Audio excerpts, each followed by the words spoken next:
Modes of execution under CPC 1908। Introduction. जो rules हैं regarding execution वो अप्लाई होते हैं डिक्रीज के ऊपर। रिलीफ तब मिल जाता है जब टोटल एग्जीक्यूशन हो जाता है डिक्रीज का। नाउ एग्जीक्यूशन ऑफ डिक्रीज जो है वो एक एसेंशियल स्टेप्स है इन ऑल प्रोसीडिंग्स। ये जो प्रोसेस होता है एग्जीक्यूशन का ये केयरफुली और काफ़ी अच्छे से कैरीड आउट किया जाता है ताकि प्रॉपर रिलीफ मिल सके उन लोगों को जो अफेक्टेड है, लाइक अफेक्टेड पर्सन को। एंड जो ये प्रोसेस होता है ये it must make the proceedings effective and fast. Order 21 जो है CPC का that deals with the execution of decrease and orders. ये हमें इंट्रोडक्शन में लिखना है। इसमें बेसिक क्या क्या लिखोगे आप कि सबसे पहली चीज़ आप लिख देना कि एग्जीक्यूशन किसका हो रहा है, यहाँ पे डिक्रीज का होता है। एंड आफ्टर ये लास्ट चीज़ होती है जो एक लिटिगेशन में होती है, execution of decrease. Execution carried out होना चाहिए प्रॉपर तरीके से, लोगों को रिलीफ मिलना चाहिए जो भी एग्रीड पार्टी थी। ठीक है, ऑर्डर 21 में बताया गया है CPC में कि क्या कैसे होता है execution of decree and orders. Now choice of mode of execution, section 51 है जो ऑफ द कोड, वो बताता है मोड्स ऑफ एग्जीक्यूशन के बारे में। ठीक है, तो यहाँ पे हमें 6 मोड्स ऑफ एग्जीक्यूशन बताए हैं। डिलीवरी ऑफ द प्रॉपर्टी, जहाँ पे स्पेसिफिकली डिक्री में मेंशन्ड प्रॉपर्टी। ठीक है, देन नेक्स्ट इज अटैचमेंट और attachment and sale of property. Next is sale without attachment of property. तो ये दोनों तो काफ़ी सिमिलर से हो गए, attachment with sale, attachment without sale. ठीक है, sorry, sale with attachment, sale without attachment. Then next is arrest of the judgement debtor and next is detention of the judgement debtor. तो ये दोनों भी काफ़ी सिमिलर हो गए, arrest and detention of judgement debtor, 2 points ये हो गए। Then appointment of a receiver, तो दीज वर 6 पॉइंट्स। ये 6 पॉइंट्स 51 सेक्शन में बता गए हैं CPC में, जो बताता है वेरियस मोड्स ऑफ एग्जीक्यूशन। ये है modes of execution. Now section 47 जो है CPC का वो प्रोवाइड करता है सर्टन क्वेश्चंस जो कोर्ट को डिटरमाइन करने पड़ेंगे बिफोर एग्जीक्यूटिंग अ डिक्री। क्या है वो क्वेश्चंस? जो कि ये क्वेश्चंस वो होते हैं जो बिटवीन द पार्टीज अराइज होते हैं ड्यूरिंग द सूट।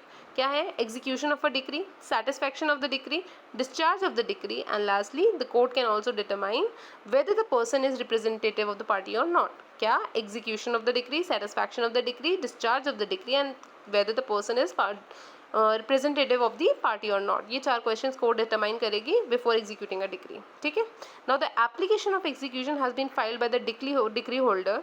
जो एप्लीकेशन होती है ना एग्जीक्यूशन की, वो डिक्री होल्डर को फाइल करनी पड़ती है एंड वो ओरली और रिटर्न दोनों तरीके से कर सकता है। साइमल्टेनियस एग्जीक्यूशन, ये चीज़ हो सकती है साइमल्टेनियस एग्जीक्यूशन में। ऑर्डर 21 रूल 21 में बताया है CPC में कि साइमल्टेनियस एग्जीक्यूशन क्या होता है एंड कैसे करते हैं। तो अकॉर्डिंग टू दिस रूल क्या होता है, कोर्ट के पास एक डिस्क्रिशन होता है कि वो रिफ्यूज़ भी कर सकता है। ठीक है, execution against the person and property, जहाँ पे आपको एग्जीक्यूशन करना है अगेंस्ट द पर्सन या property of the judgement debtor, तो एट द सेम टाइम आप मल्टीपल जगह करते हो। ठीक है, मल्टीपल एग्जीक्यूशंस करते हो, वो साइमल्टेनियस एग्जीक्यूशन होता है। तो कोर्ट के डिस्क्रिप्शन में है ये, वो करना चाहे कर सकता है, नहीं करना चाहे मना रिफ्यूज़ भी कर सकता है। ठीक है, तो कोई भी एग्जीक्यूशन अगेंस्ट पर्सन और property of a judgment debtor, तो वहाँ पे सेम टाइम पे हो रहा है तो वो साइमल्टेनियस एग्जीक्यूशन कर सकते हो आप। ठीक है ना, कोर्ट कर सकता है मतलब। डिस्क्रिशन ऑफ कोर्ट, सेक्शन 38 बताता है कि देखो दो कोर्ट्स होती हैं जो कंपिटेंट होती हैं टू एग्जीक्यूट द डिक्री। पहला, court which has passed it, जिसने डिक्री पास की है। सेकंड, द कोर्ट जिसको सेंड कर दिया गया है डिक्री फॉर एग्जीक्यूशन। ठीक है, सेक्शन 39 बताता है CPC का वो rules regarding the transfer of decree. क्या रूल्स होते हैं regarding the transfer of decree to other courts of, जिसको आप एक जो कोर्ट है जिसने डिक्री पास की है वो ट्रांसफ़र कर दे डिक्री किसी और कोर्ट को जिसके पास जुरिस्डिक्शन हो फॉर द एग्जीक्यूशन। ठीक है, वो उसके लिए कुछ रूल्स हैं, तो वो रूल्स सेक्शन 39 में बताए हैं। According to this section, court can transfer the degree to another court of competent jurisdiction. This is a essential point, mention this. Competent court को ही ट्रांसफ़र कर सकते हो आप। जो कोर्ट है, कोर्ट ऑफ फर्स्ट इंस्टेंस, वो ट्रांसफ़र करेगी अगर एग्जीक्यूशन के लिए डिक्री, तो किसको करेगी? कंपीटेंट जुरिस्डिक्शन जिस कोर्ट के पास होगा उसको। एंड आफ्टर द एप्लीकेशन, कब करेगी? आफ्टर जो डिक्री होल्डर है उसने एप्लीकेशन लगाई है। ठीक है, now these are the following reasons जो वो कंसीडर करेगी। फर्स्टली, जो पर्सन है जिसके अगेंस्ट डिक्री आई है, ठीक है, यानी कि जजमेंट डेटर है, वो रिसाइड करता है या कैरी करता है business with in the local limits of the jurisdiction of other court. ठीक है, तो वो ट्रांसफ़र कर देगी। देन सेकंड, द प्रॉपर्टी, जो इमूवेबल प्रॉपर्टी है वो कोर्ट जिसने डिक्री पास किया है उसकी जुरिस्डिक्शन में नहीं आती, तो तब भी जो कोर्ट है वो एग्जीक्यूशन के लिए ट्रांसफ़र कर सकती है डिक्री टू अनदर कोर्ट, वो जो कि कंपीटेंट है। ठीक है, then third is the decree has provided all directions to sale the property. ठीक है, डिक्री के अंदर प्रोवाइड कर रखे हैं directions to sale the property. Sale and delivery of the property के बारे में बात की गई है, उस प्रॉपर्टी की जो कि उसकी जुरिस्डिक्शन में नहीं आती, it is not situated in its jurisdiction.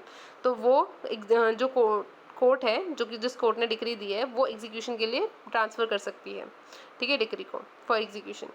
Then fourth point is the court will also take the other valid reasons into consideration, जो भी उसको सही लगते हैं, ठीक है, other then these reasons.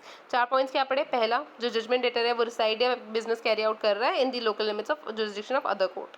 Second, the person who is जो the property of the person, जो प्रॉपर्टी बात हो रही है यहाँ पे, वो is not within the jurisdiction of the court passing the decree, ठीक है, प्रॉपर्टी ही उस कोर्ट की जुरिसडिक्शन में नहीं है जो पास कर रहा है डिक्री, तो वहाँ पे भी एग्जीक्यूशन ऑर्डर के लिए ट्रांसफ़र की जा सकती है टू अदर कोर्ट जो कि कंपीटेंट होगा, ठीक है. थर्ड केस में क्या है कि देखो, अगर कोई और डिक्री ऐसी है जो प्रोवाइड कर रही है डायरेक्शंस टू सेल या फिर डिलीवर द प्रॉपर्टी, तो वहाँ पे भी वो अगर with in the jurisdiction of that court नहीं है तो वो ट्रांसफ़र कर सकता है टू अदर कोर्ट जिसके पास कंपीटेंट जुरिसडिक्शन हो. एंड फोर्थ इज लास्टली, अगर कोर्ट को कोई अदर वैलिड रीज़न लगता है तो वो उन रीज़न के बेसिस पे भी कर सकता है other then these. Now the court on its own motion can transfer the, अब सुओ मोटो भी कर सकता है, ऊपर तो एप्लीकेशन लगाई उसके बाद करवा सकते हैं लोग, ठीक है, डिक्री होल्डर भी करवा सकता है, जजमेंट डेटर भी डिक्री होल्डर करवा सकता है, सॉरी, ठीक है. अब यहाँ पे क्या है, कोर्ट सुओ मोटो भी कर सकता है एग्जीक्यूशन के लिए, डिक्री ट्रांसफ़र कर सकता है, ठीक है. किस किस को कर सकता है? सबऑर्डिनेट कोर्ट्स को कर सकता है या फिर कोई दूसरी कोर्ट को कर सकता है ऑफ कंपीटेंट जुरिसडिक्शन, ठीक है. ऑर्डर 21 रूल 6 प्रोवाइड करता है प्रोसीजर, कि क्या प्रोसीजर फॉलो किया जाना चाहिए अगर एक कोर्ट डिज़ायर करता है to transfer the decree from one court, मतलब अगर एग्जीक्यूशन के लिए एक कोर्ट जिसने डिग्री पास की है वो ट्रांसफ़र करना चाहता है डिग्री को, तो वो क्या रूल्स फॉलो करेगा, वो रूल बता रखे हैं ऑर्डर 21 रूल 6 में, ठीक है. क्या प्रोसीजर होगा, बेसिकली वेरियस प्रोसीजर, सॉरी. तो when there is a transfer, तो डॉक्यूमेंट्स जो भी relating to the case of like a copy of the degree, जो भी documents relating to the case होंगे, फॉर एग्जाम्पल क्या, definitely copy of the degree and certification, जो certification होगा for the satisfaction of the degree, copy of the degree and certificate of the for the satisfaction of the degree, ये दोनों जो होंगे should be send to the letter court as mention in rule 6. तो this is what a procedure जो order 21 rule 6 में बताया गया है. नेक्स्ट इज सेक्शन 40 जो बताता है सीपीसी का, सेक्शन 40 सीपीसी का बताता है कि जो कोर्ट है जो ट्रांसफ़र कर रही है ना, अब वो सॉरी दूसरे स्टेट के कोर्ट को भी ट्रांसफ़र करा जा सकता है एग्जीक्यूशन के लिए, ठीक है. यही सेक्शन 40 बताता है कि जो कोर्ट है जिसने डिग्री पास की है वो एग्जीक्यूशन के लिए ट्रांसफ़र कर सकती है टू द उस केस को to competent court of another state, ठीक है. सेक्शन 42 बताता है सीपीसी का that court where the degree is transfer for execution, जहाँ पे ना डिग्री एग्जीक्यूशन के लिए ट्रांसफ़र कर दी गई है, वहाँ पे उस ट्रांसफरी कोर्ट के पास पूरी पावर्स वही होंगी जो कि ओरिजिनली उस कोर्ट के पास थी जिसने डिग्री पास की. यही डीम किया जाएगा एज इफ उसके पास वो सारी पावर्स होंगी एज इफ इसने ही डिग्री पास की, ठीक है. Now modes for executing decrease, modes of executing decrease, ठीक है. तो इसके अंदर कितने मोड्स हैं हम जो पढ़ेंगे, delivery of property first, then attachment and sale of property हमने 6 पढ़े थे ना. Next is attachment without sale without attachment, ठीक है, वो भी हम इसमें पढ़ लेंगे. Then arrest and detention of judgement debtor and next is appointment of receiver, ठीक है. ये सब हम पढ़ेंगे इसमें. तो लेट्स स्टार्ट. फर्स्टली हम क्या पढ़ रहे हैं, delivery of property. Okay, first there are various ways to execute a decree. बहुत सारे तरीके हो सकते हैं डिक्री को एग्जीक्यूट कराने के लिए. The court has to follow the appropriate rules जो कि ऑर्डर 21 में दिए गए हैं वाइल एग्जीक्यूटिंग अ डिक्री, ठीक है. ऑर्डर 21 रूल 10 बताता है कि एक application has to be filed in the court by the decree holder if he desires to execute it. Execution करवाने के लिए डिक्री होल्डर को एक एप्लीकेशन कोर्ट में देनी पड़ेगी ऑर्डर 21 रूल 10 के अंडर, ठीक है. Delivery of property. Delivery of property is one of the most famous modes of executing a treaty, ठीक है. According to order 21 rule 79 it is said कि जब when a property that is sold is a movable property, ठीक है, अगर एक property जो कि सेल की गई है is a movable property and उसका फिर एक्चुअल सीजर हो गया है of which actual seizure has been made, तो वहाँ पे it shall be delivered to the purchaser. तो वो किसको डिलीवर कर दी जाएगी, परचेजर को. ये ऑर्डर 21 रूल 79 बताता है. रूल 35 क्या बताता है ऑफ ऑर्डर 21, वो बताता है कि वो rules regarding the decree of immovable property. Immovable property की अगर कोई डिक्री है तो वो किन रूल्स पे बेस्ड होगी. तो अकॉर्डिंग टू दिस रूल, जो रूल नंबर 35 है, वो बताता है कि जहाँ पे भी decree is for the delivery of immovable property, तो property can be delivered to the person जिसको वो डिक्री एडजस्ट कर रखी है कि इस पर्सन को जानी चाहिए, उस पर्सन को डिलीवरी हो जाएगी जहाँ पे मूवेबल प्रॉपर्टी की डिलीवरी की बात है, या फिर उसके रिप्रेजेंटेटिव को हो जाएगी जिस पर्सन को एडजस्ट किया है डिक्री में, या फिर जो उसका रिप्रेजेंटेटिव. इन दोनों में से किसी को भी इमूवेबल प्रॉपर्टी की डिलीवरी है तो वो मिल जाएगी. Next is the delivery has to be made after removing any person bound by the decree who refuses to vacate the property. अगर कोई पर्सन डेरा जमा के बैठा है उस इमूवेबल प्रॉपर्टी पे, तो उसको वेकेट करवाने के बाद आप डिलीवरी करोगे, हैज़ टू बी मेड, ठीक है, after removing any person who is bound by the decree who refuses to vacate the property. Decree ने बोला है खाली कर कर इस आदमी को डिलीवरी कर दी जाए प्रॉपर्टी की, तो अब आप बाउंड हो खाली करो, क्योंकि प्रॉपर्टी की डिलीवरी उसको होगी, तो फिर खाली करवा के उसको मिलेगी। ये चीज़ होनी चाहिए, ये रूल में है, rule number 35। Next is when the decree is for the point joint possession. अगर joint possession of immovable property की डिक्री है, तो वहाँ पे पोजेशन जो होगा that shall be delivered after affixing the copy of warrant. Warrant की copy लगाई जाएगी एक ऐसी जगह पे that is it is visible, ठीक है, अगर joint possession of an immovable property की डिक्री है, ध्यान रखना। Next is when the person in possession is not providing free access to the property, ठीक है। अब कोई पर्सन ऐसा है, कोई विमेन है जो कि फ्री एक्सेस नहीं दे रही है प्रॉपर्टी की, तो व्हेन द कोर्ट, तो अब यहाँ पे कोर्ट क्या कर सकता है, कुछ भी ब्रेक कर सकता है, कोई लॉक है तो उसे ब्रेक कर सकता है, बोल्ट है, कोई कुछ भी ब्रेक ओपन कर सकता है, एनी डोर और एनीथिंग नेसेसरी, जो भी नेसेसरी है, ठीक है, to for putting the decree holder in the possession after giving proper warning to the women in the property, ठीक है। फ्री एक्सेस नहीं मिल रहा है तो कोर्ट जो भी तोड़ना ताड़ना पड़ेगा वो सब तोड़ ताड़ के प्रॉपर एक्सेस, फ्री एक्सेस मिलेगा, ताकि डिक्री होल्डर जो है उसको प्रॉपर पोजीशन मिल जाए after giving the proper warning to the women in that property. Now attachment and sale of property. Section 60 of CPC बताता है एक लिस्ट ऑफ प्रॉपर्टीज जो कि लाइबल है अटैच होने के लिए, attachment and sale in execution of the decree, ठीक है।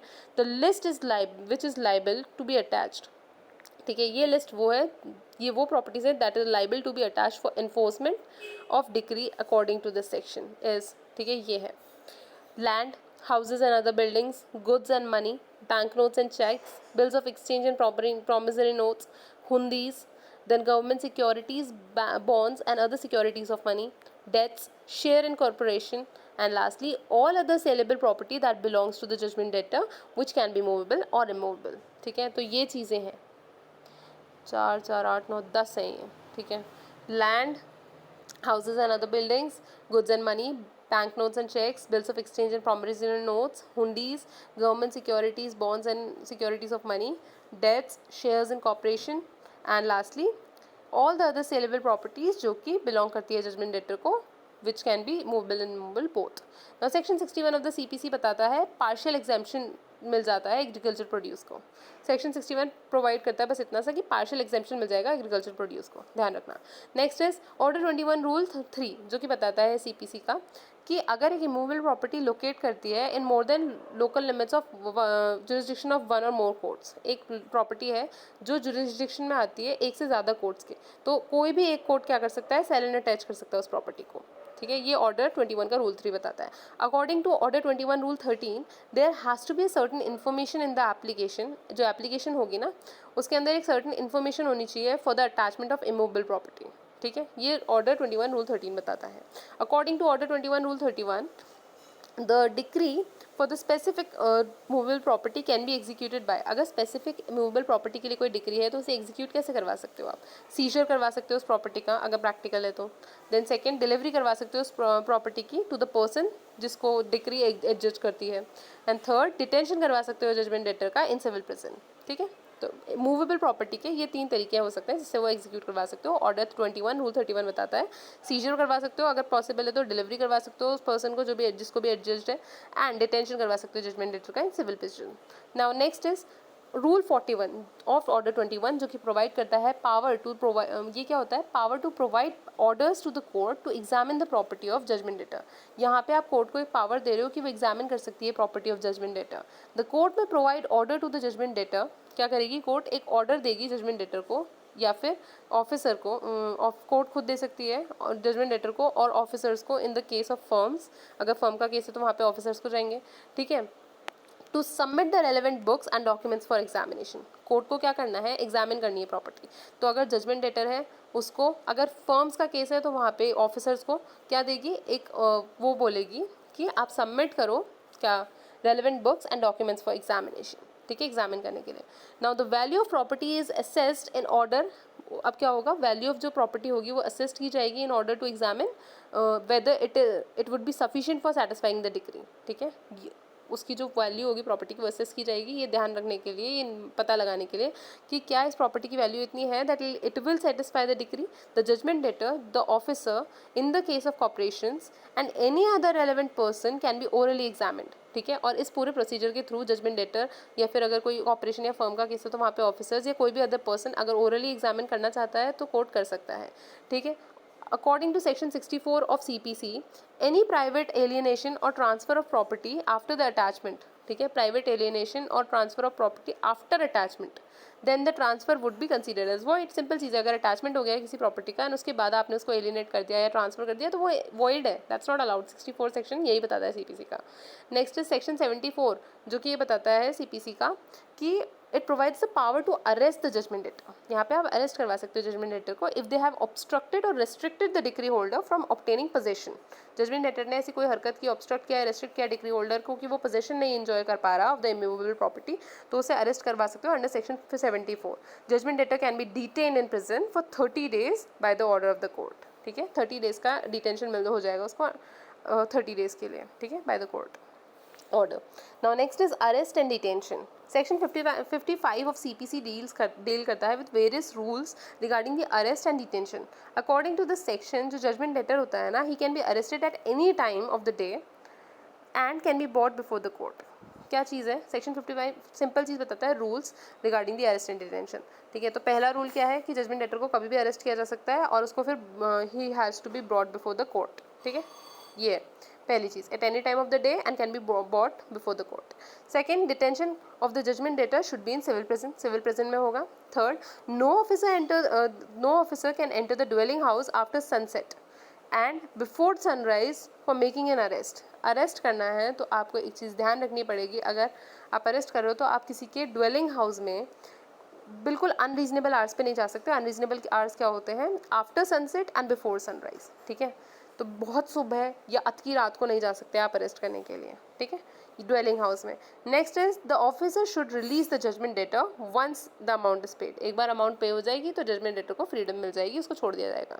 हमने क्या 4 पॉइंट पढ़े कि जजमेंट डेटर को अरेस्ट किया जा सकता है eight any time of the day, but एक चीज़ इसका थर्ड पॉइंट जो है वो इसका प्रोविज़ो मान लो कि ड्वेलिंग हाउस में अगर आप अरेस्ट कर रहे हो किसी ऑफिस तो फिर आपको क्या करना पड़ेगा, तो ऑफिसर एंटर नहीं कर सकता किसी का dwelling house to arrest after sunset and before sunrise for making an arrest, ठीक है। देन जो डिटेंशन होगा वो 3 क्या बोलते हैं, डिटेंशन उसी टाइम पे समाप्त हो जाएगा, उसी टाइम पे रिलीज़ कर दिया जाएगा जजमेंट डेटर को जैसे ही उसने अमाउंट पे कर दी। एंड लास्टली जो डिटेंशन होगा जजमेंट डेटर का वो सिविल प्रिजन में ही होगा। रूल 37 ऑफ ऑर्डर 21 बताता है सीपीसी का, it provides discretionary power to the judgement debtor, जो कि उसको एक पावर मिलती है कि वो शो कॉज प्रेजेंट कर सकता है अगेंस्ट डिटेंशन इन प्रिजन। क्यों उसे अरेस्ट नहीं किया जाना चाहिए? अगेंस्ट डिटेंशन इन प्रिजन वो शो कॉज प्रेजेंट कर सकता है रूल 37 ऑफ ऑर्डर 21 के अंडर, ठीक है। तो ये वो चीज़ प्रोवाइड करता है, discretionary power to the judgement debtor. Now where the application is made for the execution of a decree for the payment of money by the arrest and detention. यहाँ पे एग्जीक्यूशन ऑफ अ डिक्री कैसे हो रहा है कि आपको execution of a decree करवा रहे हो by for payment of the money. तो यहाँ पे आपने बोला कि अरेस्ट कर लो इसका, डिटेंशन अरेस्ट एंड डिटेंशन के मोड से आप करवाना चाह रहे हो, ठीक है, जजमेंट डेटर का इन अ सिविल प्रिजन। तो वहाँ पे court provides an opportunity to the judgement debtor कि वो भी शो कॉज प्रेजेंट करे, शो कॉज नोटिस, और उसमें बताए why he should not be sent to the civil prison. Next is the court provides notice to the judgment debtor to appear before the court. Judgment debtor को एक opportunity मिलेगी कि वो appear हो before the court on a specified days and provide करेगा show cause, ठीक है। Next is the court will also not provide the notice in certain situations, ठीक है। कुछ situations में court जो होगी वो नोटिस नहीं प्रोवाइड करेगी। फॉर एग्जांपल जहाँ पे कोर्ट फील करती है कि ये डिले करेगा प्रोसेस ऑफ एग्जीक्यूशन को, या फिर जजमेंट डेटर जो होगा वो भाग जाएगा, he abscond within that time. दो चीज़ें क्या हो सकती हैं जहाँ पे नोटिस प्रेजेंट नहीं किए करेगी कोर्ट, पहला डिले करेगा प्रोसेस में ऑफ एग्जीक्यूशन में, या फिर दूसरा जजमेंट डेटर में abscond within that time, ठीक है। नाउ अकॉर्डिंग टू रूल 38 जो वारंट होता है for the arrest of the judgement debtor will direct the officer authorised for execution to produce him in the court within a reasonable time. ये जो warrant होगा rule 38 simple इतना बताता है कि जो ऑफिसर को जो वारंट मिलेगा to arrest the judgment letter, वो उसे डायरेक्ट करेगा कि उसके पास एक अथॉरिटी है कि वो execution of under the execution का जो वो है वारंट, वो है ना प्रोड्यूस कर सकता है उस जजमेंट लेटर को with in the court in reasonable time, ठीक है। और रूल 39 ऑफ द ऑर्डर 21 बताता है, एक इंपॉर्टेंट प्रोविजन है that deals with subsistence allowance. तो यहाँ पे डिक्री होल्डर जो है उसको पे करना पड़ेगा एक certain sum that is fixed by the court for the maintenance of the judgement debtor in civil prison. जब सिविल प्रिजन में होगा जजमेंट डेटर तो ये एक सब्सिस्टेंस अलाउंस के लिए डिक्री होल्डर पे करेगा एक सर्टेन अमाउंट, ठीक है, कोर्ट के अंदर। And from the time of his arrest until he can be bought before the court, जब से उसको अरेस्ट किया है तब से जब तक वो कोर्ट में उसको लाया जाएगा तब तक का। No judgment debtor can be arrested if the decree holder has not paid the subsistence allowance. ये मोड कौन चूज़ कर रहा है कि हम मुझे इस तरीके से अपना डिक्री एग्जीक्यूट करवाना है, तो अरेस्ट वाला डिक्री होल्डर ने चूज़ किया। तो यहाँ पे रूल यही बताता है कि आप अरेस्ट करवा सकते हो डिक्री जजमेंट डेटर को, लेकिन आपको एक सर्टेन सब्सिस्टेंस अलाउंस पे करना पड़ेगा अंडर रूल 39 ऑफ ऑर्डर 21, ठीक है। और ये सब्सिस्टेंस अलाउंस कब से कब तक का पे करना पड़ेगा, from the time of arrest से लेके जब तक उसको कोर्ट के सामने प्रेजेंट किया जा रहा है। एंड कोई अरेस्ट नहीं होगा अगर डिक्री होल्डर ने ये सब्सिस्टेंस अलाउंस का अमाउंट नहीं पे किया, ठीक है। सेक्शन 56 सीपीसी का बताता है, प्रोवाइड करता है protection to women and according to this section women की प्रोटेक्शन की बात करता है कि वुमेन अरेस्ट नहीं हो सकती execution of a decree for money, मतलब मनी की अगर डिक्री एग्जीक्यूट करवानी है तो अरेस्ट वुमेन को नहीं करवा सकते आप। The scale of for the monthly allowance is fixed under section 57 of the CPC, ठीक है। अब जो स्केल है मंथली अलाउंस की, मंथली अलाउंस कितना होगा वो फिक्स किया गया है सेक्शन 57 ऑफ सीपीसी में, जहाँ कोर्ट फिक्स कर सकती है एन अमाउंट, या तो सेक्शन 57 से आप बता लो कि है ना मंथली अलाउंस का क्या स्केल होगा, या फिर कोर्ट फिक्स करेगी द अमाउंट जो भी उसे सफिशिएंट लगता है। The payment has to be made in advance to the authorised officer in the beginning and officer of prison in the later stage. जो पेमेंट होगी ये, ठीक है, ये मनी की जो अलाउंस है, मंथली अलाउंस है, ये पेमेंट कैसे होगी, the payment has to be made in advance में होगी by to the authorised officer in the beginning and then officer of prison, ठीक है, in the later stage.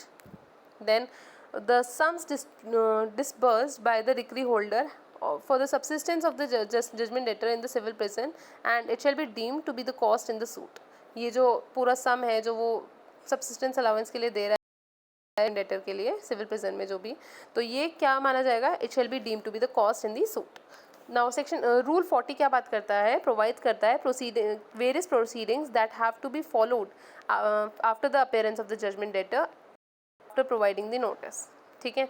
Rule 40 provide करता है कि अब क्या प्रोसीडिंग्स होंगी, various proceedings that has to be followed जब क्या, after the appearance of the judgement debtor after providing, जब जजमेंट डेटर को नोटिस दे दिया और उसकी अपीयरेंस हो गई उसके बाद क्या प्रोसीडिंग्स होंगी, वो रूल 40 पर प्रोवाइड करता है।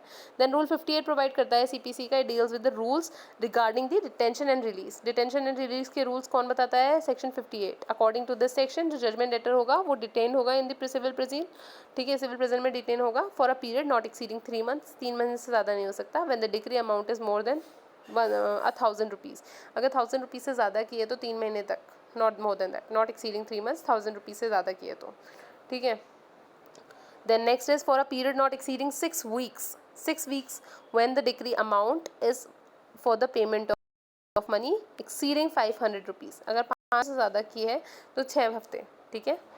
तो इतना ही डिटेंशन का सिस्टम है इसमें, बट नॉट एक्सीडिंग 1000 रुपीज़। 6 देखो क्या बोला है, 500 से 1000 तक का है तो वहाँ पे 6 हफ्ते, और 1000 से ज़्यादा का है तो 3 महीने, नॉट एक्सीडिंग दैट, इतना ही डिटेंशन होगा बस।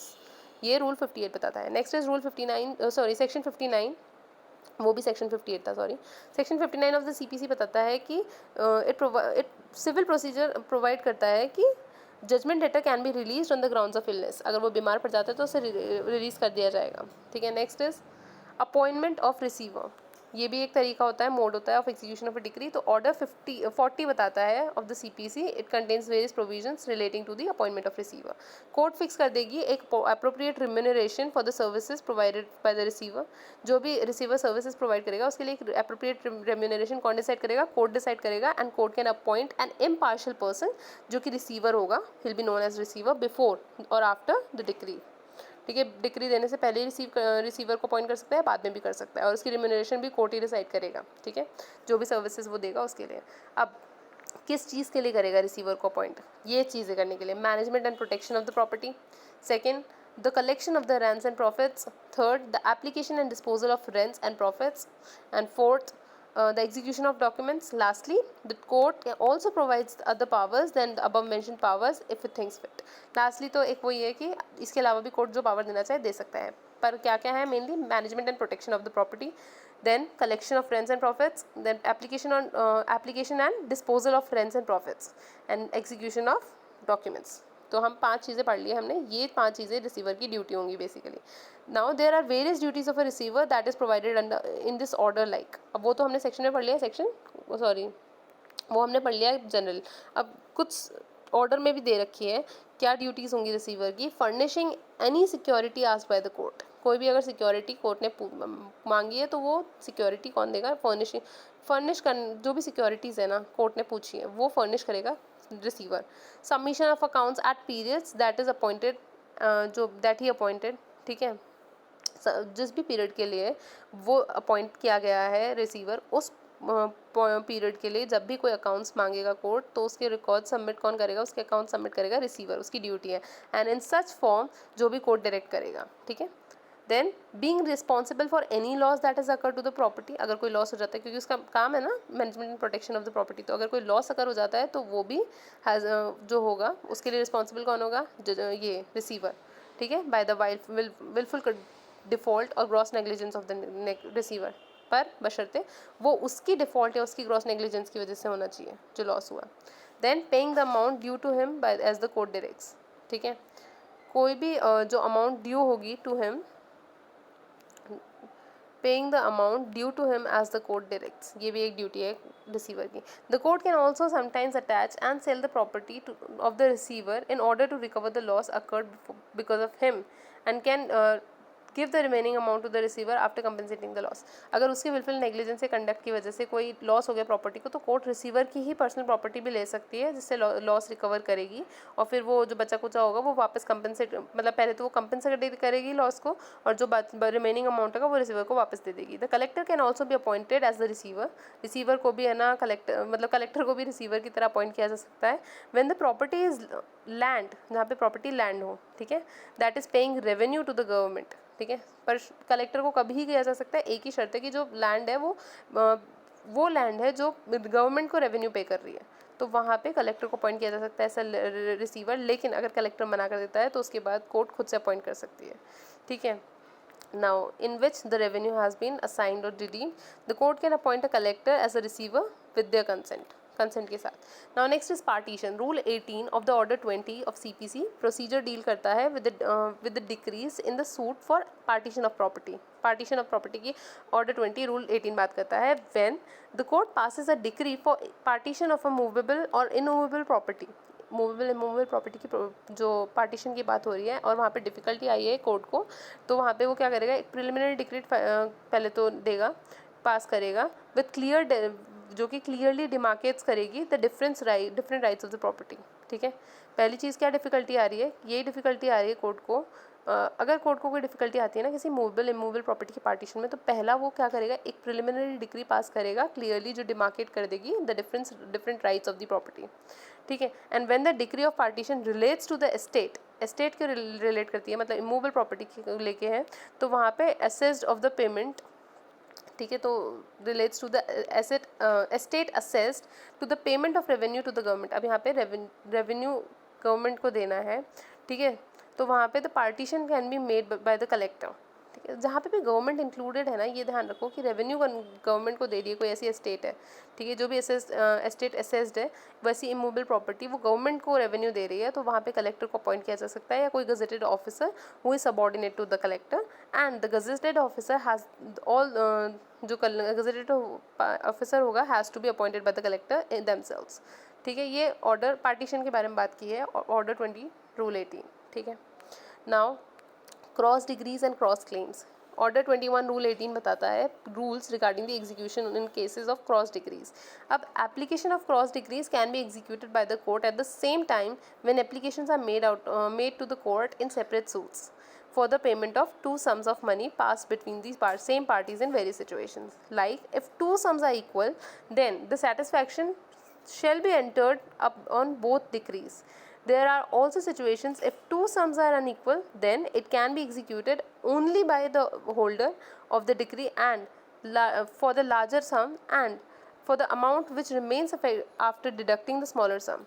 This cannot be applied when the decree holder in one of the suits is the judgment debtor in the other of each party and each party files the same character in both the suits. For example, यहाँ पे example से ढंग से समझ में आएगा. If A holds a decree against B for ₹1000 and B holds a decree against for the payment of ₹1000. In that case, then the decree can be executed at the same time and can be satisfied as the amount is equal. क्या समझ में आया? बहुत easy है.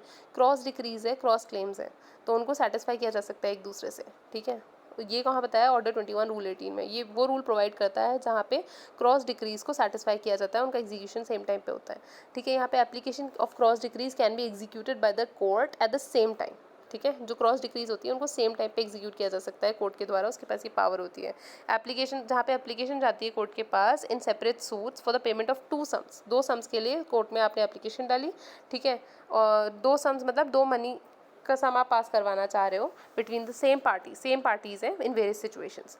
तो 2 sums जो होंगे वो इक्वल है. ठीक है, अब यहाँ पे satisfaction shall be entered upon both part decrease. ठीक है, तो यहाँ पे सेटिस्फाई कर दिया जाएगा दोनों डिक्रीज को एक दूसरे से.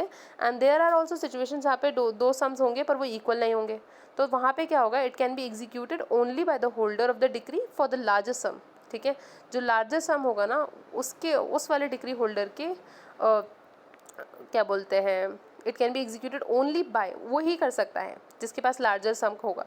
ठीक है, जो कि डिक्री होल्डर होगा लार्जर सम का, वो ही एग्जीक्यूट करवा सकता है. And the amount which remains after deducting the smaller sum, जो स्मॉलर सम डिडक्ट करने के बाद बचा हुआ है, this can not be applied, उस पर अप्लाई नहीं किया जा सकता when the decree holder in one of the suits is the judgement debtor in the other of the, तो दूसरे वाले में वो अप्लाई नहीं होगा, वो रिमेनिंग जो होगा. ठीक है, this is what cross decrees and cross claims are. Then rule 19 of order 21 provide करता है rules regarding the execution in cases of cross claims.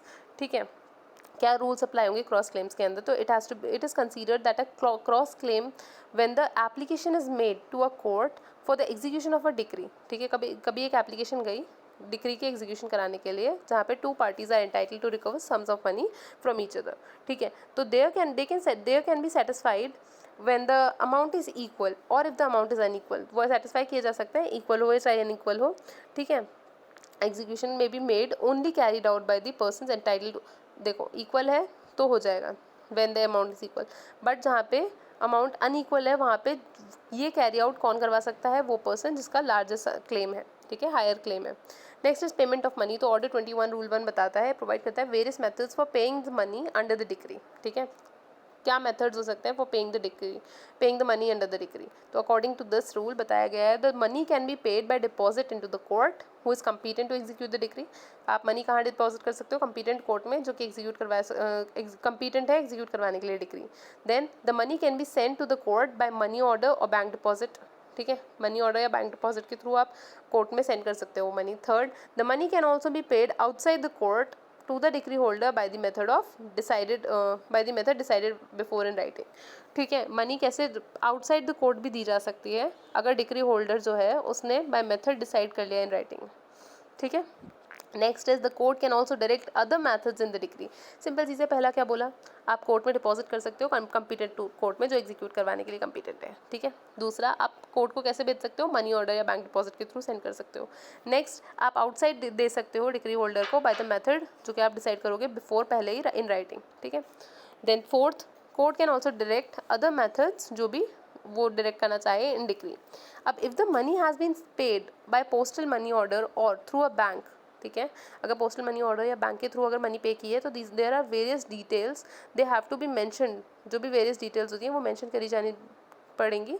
The number of original suits, the details of the parties like their name, how much money remitted to is to be adjusted and name and address of the payer. ठीक है, ये सब कुछ basic details होती है postal money and other bank, तो ये सारी आपको मेंशन करनी पड़ेगी. ऑर्डर 22 रूल 2 क्या बताता है? Provides various rules relating to the decree holder payment out of the court. ठीक है, आउट ऑफ द कोर्ट अगर पेमेंट हो रहा है तो जो जजमेंट लेटर होगा has to inform the court about any payments जो कि वो कर रहा है आउटसाइड द कोर्ट. ठीक है, ऑर्डर 22 रूल 2 बताता है, 21 रूल 2 बताता है.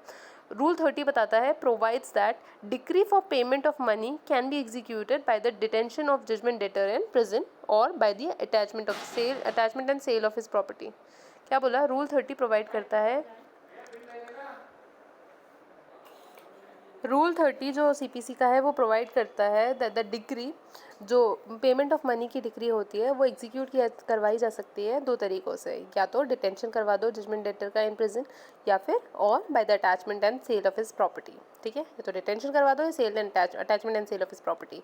ये रूल 30 प्रोवाइड करता है कि मनी की अगर कोई डिक्री है उसका एग्जीक्यूशन करवाना है तो ऐसे करवा लो। Rule 32 of the order 21 provide करता है ways to enforce the decree for specific performance of a contract, कि कैसे हम स्पेसिफिक परफॉर्मेंस ऑफ कॉन्ट्रैक्ट की डिग्री को इन्फोर्स करवा सकते हैं। तो डिग्री फॉर स्पेसिफिक परफॉर्मेंस जो होती है, ठीक है, of a contract is wilfully disobeyed, अगर विलफुली डिसोबेड कर दी जाए by the parties can be enforced by the detention or of the judgement debtor in the civil prison. इसमें भी वही है कि सिविल प्रिजन में उस जजमेंट डेटर को अरेस्ट करवा दो, ठीक है, डिटेंशन करवा दो सॉरी उसका, और by the attachment of and by the attachment of the property of the judgement debtor, या अटैच कर लो उसकी प्रॉपर्टी, और बाय बोथ मेथड्स, दोनों भी कर सकते हो। ठीक है, the same procedure has to be followed for the cross decrees and cross claims in mortgage units. Now injunctions. Rule 32 order 21 provide करता है ways to enforce the decree of for an injunction. Injunction का कौन बता रहा है? Order 21 Rule 32. ठीक है, तो decree can be executed by the detention of judgment. ठीक है, और जजमेंट होल्डर्स, जो जजमेंट डेटर होता है उसका डिटेंशन करवा सकते हो इन द सिविल प्रोसीजन, या फिर प्रिजन, या फिर आप अटैचमेंट करवा सकते हो उसकी प्रॉपर्टी का। समटाइम्स दोनों भी हो सकता है। Both the process are carried out to enforce the decree for an injunction. Injunction के लिए दोनों चीज़ें क्या, उसकी प्रॉपर्टी अटैच कर लो और उसको डिटेंशन में डाल दो। ठीक है, कौन से केसेस की बात हो रही है? जहाँ पे क्या बोलते हैं, इंजंक्शन हमें करवाना है। ठीक है, to enforce the decree of injunction. ठीक है, now this procedure has to be followed if the person is wilfully disobeying the decree. ठीक है, विलफुली डिसोबे कर रहा है, दोनों करके ख़त्म करो उस वाले का खेल। I am so sorry, that's just killing. Now next is restitution of conjugal rights. Restitution of conjugal rights is order rule 32 order 21 provide करता है कि किस तरीके से ways to enforce the decree of for restitution or restitution of conjugal rights. अब क्या होता है, the decree for restitution of conjugal rights is wilfully disobeyed. अगर विलफुली डिसोबे कर रही है बाय द पार्टी तो फिर वहाँ पे it can B enforced by the attachment of the property. ठीक है, रेस्टिट्यूशन ऑफ कॉन्जुगल राइट्स कैसे हो सकती है? रूल 32 बताता है ऑर्डर 21 की बाय अटैचमेंट ऑफ प्रॉपर्टी हो सकती है। रूल 33 ऑफ ऑर्डर 21 प्रोवाइड करता है कि execution of conjugal rights against the husband and according to this rule, against the husband according to this rule बताता है रूल 33।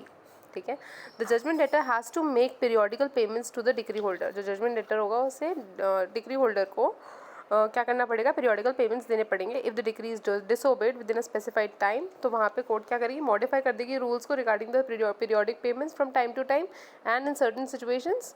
ठीक है, पहली चीज़, अगर वो क्या करेगा, उसको कोर्ट बोलेगी कि है ना आपको जजमेंट डेटर को, डिक्री होल्डर को है ना क्या करना है? पेमेंट करना है कुछ amount periodically time to time. तो वहाँ पे जहाँ पे वो है ना नहीं करता है, ही डिसोबेड दैट, तो वहाँ पे स्पेसिफाइड टाइम में नहीं करता है, तो वहाँ पे कोर्ट मॉडिफाई कर देगी रूल्स को regarding the periodic payments from time to time in certain situations. ठीक है, and in situation certain situations it can also suspend the payment, suspend भी कर सकती है पेमेंट को, and money order to be paid under this rule may be covered as through it were payable under a decree of payment of money. तो मतलब वहाँ पे attachment और जजमेंट डेटर का अरेस्ट भी हो सकता है। ठीक है, पहले तो क्या कंजुगल इसमें क्या है कि रेस्टिट्यूशन ऑफ कंजुगल राइट्स में रूल 32 में हमने पढ़ा कि वैसे ही होगा जैसे अटैचमेंट ऑफ प्रॉपर्टी, मतलब अटैचमेंट ऑफ प्रॉपर्टी के थ्रू एग्जीक्यूशन होता है। रूल 32 बताता है। रूल 33 बताता है कि जहाँ पे हस्बैंड होता है उसके जजमेंट डेटर, तो वहाँ पे अब रेस्टिट्यूशन ऑफ कंजुगल राइट्स कैसे होगा? वहाँ पे पीरियोडिकल पेमेंट्स देने को बोल दिया जाएगा कि डिक्री होल्डर को पीरियोडिकल पेमेंट्स दोगे टाइम टू टाइम। अब अगर वो नहीं करता, डिसोबे करता है, तो फिर वो चेंज कर देगी कोर्ट उन सर्टेन सिचुएशंस में उन पीरियोडिक पेमेंट्स को, और क्या करेगी? It can also suspend the payment, वो पेमेंट सस्पेंड भी कर सकती है। एंड मनी जो ऑर्डर करेगी, ठीक है, अब वो कैसे मनी, अब यहाँ पे छोड़ दी, मनी नहीं दे रहा, तो फिर वो कैसे पीरियोडिक जो पेमेंट्स है उनको सस्पेंड करके अब कैसे रिकवर करेगी? It will be recovered through as, वो वैसे ही रिकवर करेगी एज जैसे कि एग्जीक्यूशन ऑफ डिक्री हो रहा हो किसी मनी का। ठीक है, मनी के पेमेंट के लिए। Now execution of document, rule 34 of order 21, ठीक है, जो बताता है वेरियस प्रोसीजर्स जो कि फॉलो किए जाएंगे एग्जीक्यूशन ऑफ द डॉक्यूमेंट में। ठीक है, अकॉर्डिंग टू दिस रूल, जहाँ पे जजमेंट डेटर डिसोबे करता है डिक्री को ऑफ एग्जीक्यूशन ऑफ डॉक्यूमेंट्स, तो वहाँ पे decree holder has to prepare a draft of the document and has to present it before the court. क्या बोला, जहाँ पे जजमेंट डेटर डिसोबे कर देता है एग्जीक्यूशन ऑफ डॉक्यूमेंट को, तो वहाँ पे डिक्री होल्डर क्या करेगा, एक ड्राफ्ट प्रेजेंट कर देगा बिफोर द कोर्ट। ठीक है, जजमेंट डेटर ने डिसोबे कर दिया है तो अब डिक्री होल्डर ही तो बताएगा ये। ठीक है, next is the court will present the draft of the judgement debtor. ठीक है, वो कोर्ट क्या करेगा, जजमेंट डेटर को वो ड्राफ्ट प्रेजेंट करेगा एंड उसको बोलेगा कि है ना, ताकि उसके सामने जजमेंट डेटर के सामने वो क्यों ड्राफ्ट प्रेजेंट कर रहा है, ताकि वो रेज कर सके ऑब्जेक्शंस जो भी है उसके सामने। ठीक है, और कोर्ट को बता सके एंड जो कि and also court will fix a particular time within which the judgement debtor can make his objection देने के लिए ड्राफ्ट प्रेजेंट करेगा कोर्ट उसके सामने, और उसे थोड़ा टाइम देगा कि इतने टाइम में तुम अपना ऑब्जेक्शन प्रेजेंट कर दो। Then next is the court will shall make the orders to approve.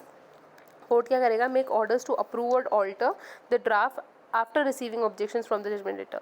फिर जो भी ड्राफ्ट में ऑल्ट्रेशंस होनी बाकी होंगी या जो भी करना बाकी होगा तो कोर्ट ऑर्डर कर सकता है, अप्रूव कर सकता है। ठीक है, कोई अगर चेंजेस करने हैं, alter the draft after receiving the objections जो कि जजमेंट डेटर ने दिए हैं। नाउ देन डिक्री होल्डर जो होगा वो उसको डिलीवर की जाएगी एक कॉपी ऑफ द ड्राफ्ट। ठीक है, जो कोर्ट ने आफ्टर ऑल्ट्रेशंस बनाई है। ठीक है, जो भी डायरेक्ट की गई है, directed upon the proper stamp paper. ठीक है, डिग्री होल्डर को जब दिया जाएगा वो ऑल्ट्रेशंस के बाद तो प्रॉपर स्टाम्प पेपर पे होगा। If the stamp is required by law for the timing and force. ठीक है, अगर वो स्टाम्प इज रिक्वायर्ड तो by the law in the force. ठीक है, नेक्स्ट इज द फिर क्या होगा, द जज और ऑफिसर, जो जज या जो ऑफिसर होगा as may be appointed in this behalf, वो एग्जीक्यूट करेंगे उस डॉक्यूमेंट को जो भी डिलीवर्ड है, सो डिलीवर्ड। ठीक है, द कोर्ट और officer authorise by the court has to register the document. Court या जो ऑफिसर होगा ऑथराइज वो क्या करेगा, रजिस्टर करेगा उस डॉक्यूमेंट को if the registration of the document is required by the law. And फिर क्या करेगा, if the registration is not, पहली चीज़ अगर रिक्वायर्ड है तो रजिस्टर कर लेगा, अगर रजिस्टर रिक्वायर्ड नहीं है तो क्या करेगा, उसको देखो रजिस्ट्रेशन रिक्वायर्ड तो नहीं था लेकिन जो डिग्री होल्डर था वो चाहता है कि रजिस्टर करवा दो डॉक्यूमेंट को, तो the court has to make necessary orders. तो कोर्ट ने ऑर्डर देगा कि रजिस्टर करो।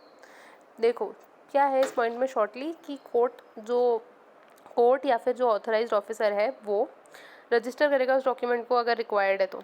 ठीक है, पर अगर रिक्वायर्ड नहीं है और डिक्री होल्डर चाहता है कि रजिस्टर किया जाए तो कोर्ट उसके लिए भी नेसेसरी ऑर्डर्स पास कर देगा। द कोर्ट में make orders regarding the expenses of the registration. ठीक है, और कोर्ट कुछ ऑर्डर्स वो भी देगा जो रजिस्ट्रेशन के चार्जेस होंगे वो पे करने पड़ेंगे डिक्री होल्डर को। ठीक है, ना endorsement of the negotiable instrument, rule 51 बताता है एंडोर्समेंट ऑफ नेगोशिएबल इंस्ट्रूमेंट के बारे में। अकॉर्डिंग टू दिस रूल जो अटैचमेंट होता है ना ऑफ द नेगोशिएबल इंस्ट्रूमेंट वो कंप्लीट होता है by the actual scissor of the instrument if it is not deposited in the court and if it is not in the custody of the public officer। क्या बोला गया है कि negotiable instrument जो होता है ये रूल यही बोलता है, रूल नंबर 51 की जो एंडोर्समेंट ऑफ नेगोशिएबल इंस्ट्रूमेंट की बात करता है ना, तो इस रूल में ये बोला है कि attachment of negotiable instrument can be completed by the actual scissor of the instrument. जो इंस्ट्रूमेंट एक्चुअली है ना उसका सीजर कर लो तो हम मान लेंगे अटैच कर लिया negotiable instrument, if it is not deposited in the court and is not in the custody of the public officer. ठीक है, the negotiable instrument should be brought into the court and is kept into the custody of court until further orders of the court। जो negotiable instrument होगा उसका attachment तब होगा जब उसका actual seizure हो जाएगा। ठीक है, और जो नेगोशिएबल इंस्ट्रूमेंट होता है उसको कोर्ट में लाना पड़ेगा एंड पब्लिक ऑफिसर की कस्टडी में देना पड़ेगा जब तक court until further orders of the court. ठीक है, attachment of rent means profit means profit etc. Attachment of rent means profit etc. According to rule 42 where a decree directs for inquiry regarding the rent or means profit or any other matter then the property of the judgment debtor may be attached for the amount due similar to the case of an ordinary decree for the payment of money। Attachment of rent और means profit में क्या होता है, rule 42 बताता है इसको कि जहाँ पे डिक्री डायरेक्ट करती है कि एक इंक्वायरी रिगार्डिंग दी रेंट और मीन्स प्रॉफिट और एनी अदर मैटर कि है ना कोई रेंट और मीन्स प्रॉफिट इन सब की कोई इंक्वायरी हो तो वहाँ पे property of the judgement debtor may be attached for the amount due similar to the case in ordinary decree for payment of money. जैसे पेमेंट ऑफ मनी वाली डिक्री में होता है वैसे यहाँ पे भी अटैचमेंट हो जाएगा प्रॉपर्टी का। ठीक है, next is attachment of debt share and other property that is not in the position of judgement debtor. कोई ऐसी प्रॉपर्टी कोई ऐसा डेट या कोई अदर शेयर वगैरह जो कि जजमेंट डेटर के पोजीशन में नहीं है उसका अटैचमेंट कैसे होगा, तो उसका attachment is not in the जो भी property not in the position of judgement debtor है कैन बी मेड, उसका अटैचमेंट कैसे होता है, made by written order prohibiting ठीक है, एक रिटन ऑर्डर कोर्ट देगा प्रोहिबिटिंग फॉलोइंग थिंग्स, 3 चीज़ें। पहला, in the case of any debt, in the case of debt, debt का केस है तो वहाँ पे क्रेडिट और from recovering the date and the debtor is prohibited from making payment until the further order of the court. यहाँ पे debtor को बोल दिया जाएगा कि आपको पेमेंट नहीं करना है until the further of the court, simple चीज़। डेट से ऐसे रिकवर करेंगे। The next is in case of share, तो the person in whose name the share can be prohibited from transferring the same or receiving any dividend, जो जिस person के नाम पे जो वो शेयर है उसको प्रोहिबिट कर दिया जाएगा from transferring the same and receiving any dividend, कुछ नहीं होगा, ठीक है।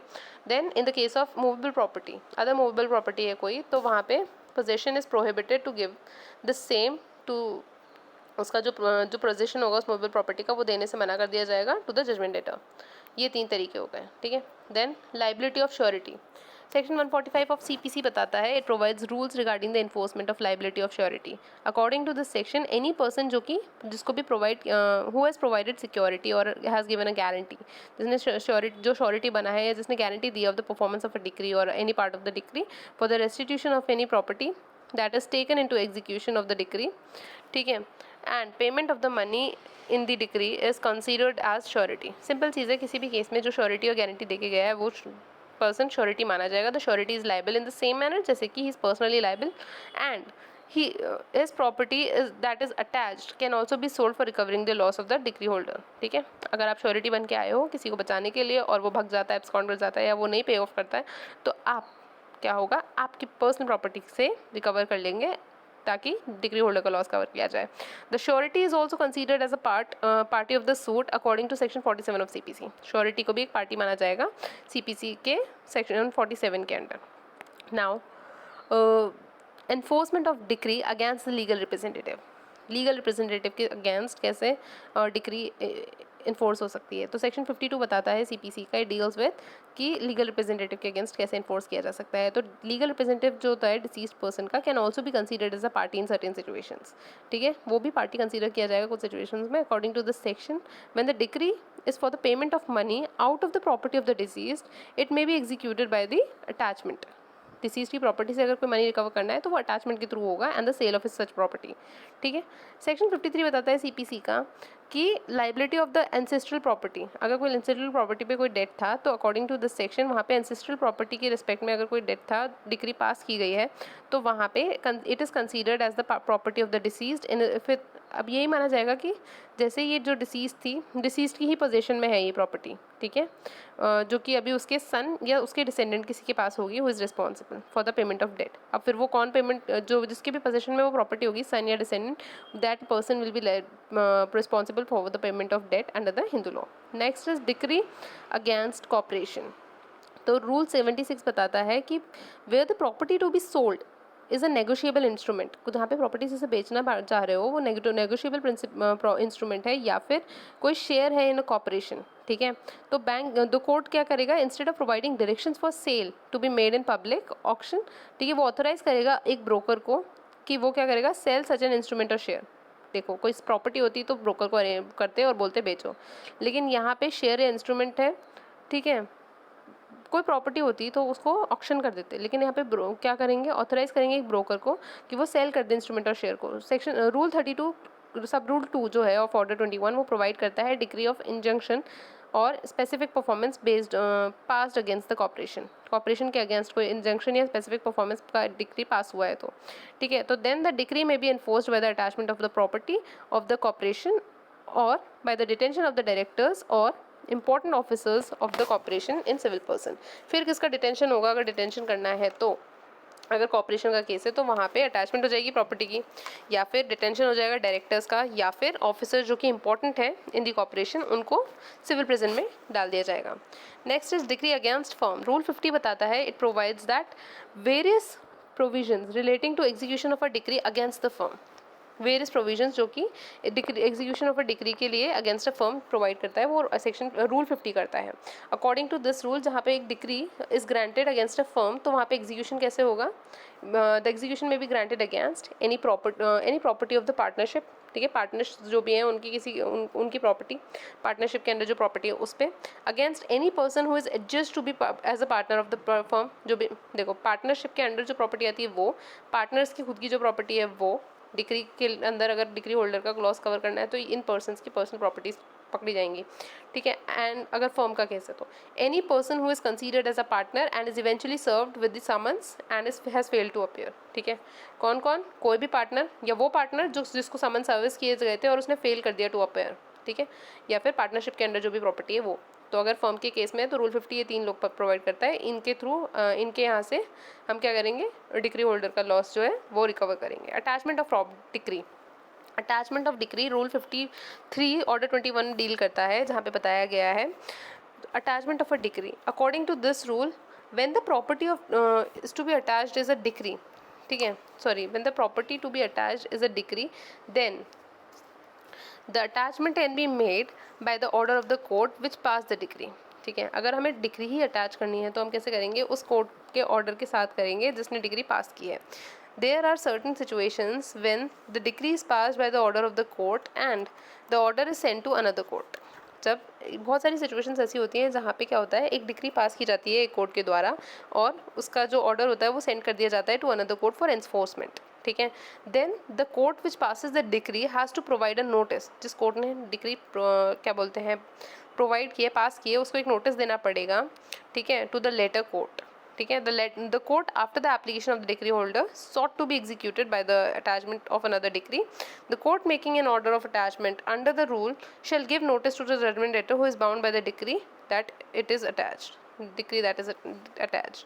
Next is payment of icons or currency notes. Rule 56 order 21 बताता है of the CPC which deals with the provisions where property attached is current coin और currency notes, ठीक है, कोई करंट कॉइन या करेंसी नोट्स हैं तो वहाँ पे कोर्ट क्या करेगा, at any time during the continuance of the attachment can direct such coins और नोट्स और apart there of if it is sufficient to satisfy the decree to be paid. अब वो अटैच करवा लेगा उनको, सिंपल चीज़, ठीक है, to the party entitled under the decree, मतलब वो जो उनको अटैच करवा लेगा क्योंकि उन्हें पे करना पड़ेगा to be paid to the party जो कि entitled under the decree. Now conclusion, lastly there are various methods CPC के अंदर जो डिक्री के एग्जीक्यूशन के लिए हो सकता है। It is the duty of the court कि वो असेस करेगी फैक्ट्स ऑफ द केस को and in every case provide करेगी एक appropriate relief to the decree holder without any delay.